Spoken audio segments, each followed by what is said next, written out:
Now, as you all know, Nintendo Online releases in a few days. I'm going to try the whole thing out for a year, but I will say this. I'm not really excited for the whole service. Yes, even as a Nintendo fan, I have my criticism towards the company, and this is one of them. Anyway, these are my reasons why I'm not as excited for Nintendo Online. The first one is a rather obvious one. I know some people are saying that Nintendo's Online is peer-to-peer and it isn't worth the $20, and they have a point there, but I need to say this. I actually enjoy free online gaming, where you don't need to pay a subscription just to play with others on a gaming device.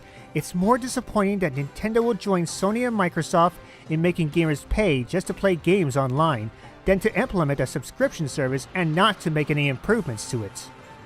I also had a problem when Sony made the PlayStation 4's online model subscription service. Before then, the PlayStation 2, PlayStation 3, PlayStation Portable, and Vita never required a subscription service just to play online.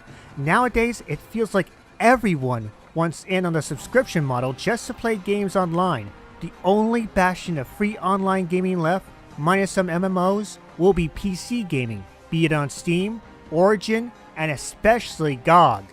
That's short for good old games. My second issue is with the new cloud save function. The only way you can have your cloud saves is that you have to subscribe to this online service. That's the only guaranteed way you'll be able to back up your saves. If you quit the subscription service, the backups get deleted. I find that really dumb, and it reminds me of the problems with the Resident Evil 7 Cloud Edition on the Switch. That too had saves that disappeared when your subscription to that game expired.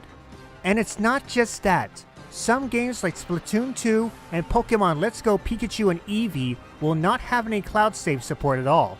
Nintendo claims it's all about preventing cheating, but what if something goes wrong with your Switch? Then you're completely out of luck.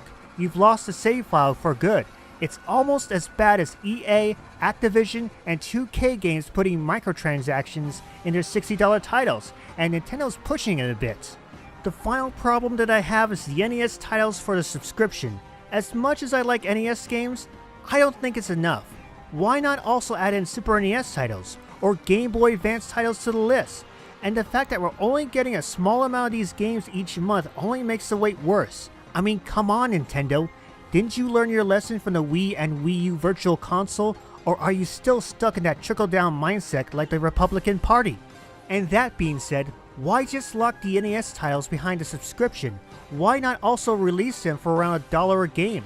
You'll make more money off that deal than you did with the NES games on the Wii, Wii U, and even the 3DS. As someone who's bought Virtual Console games, I would actually prefer this method, since other companies like Capcom, SNK, and Sega are re-releasing their classics on your system. That being said, the one net positive out of all this mumbo-jumbo are free-to-play games. Unlike the other online games, free-to-play games are not locked behind a subscription service, just like the PS4 Online. Games like Arena of Valor, Paladins, Fortnite, and the upcoming Warframe will remain free-to-play for anyone. And that's not a bad thing. I've been seeing free-to-play games as the future of online multiplayer games. The reason is this: if you're gonna make your games dedicated to online multiplayer, you might as well get rid of the upfront costs. Sure, there will be microtransactions, but I see it as a justified offset in a free-to-play game. It's something that Activision, EA, and 2K games should take to heart when it comes to making dedicated online games and live services. And on a side note, I wouldn't mind if ArenaNet ports Guild Wars 2 to the Switch. It would make a perfect addition to the library. So that's my ultimate thought on the Switch Online. Only time will tell if this does take off, but I'm not as excited for it. Just a bit cautious. Anyway, I'll talk more about the Direct sometime next week. In the meantime, I'm switching on out of here.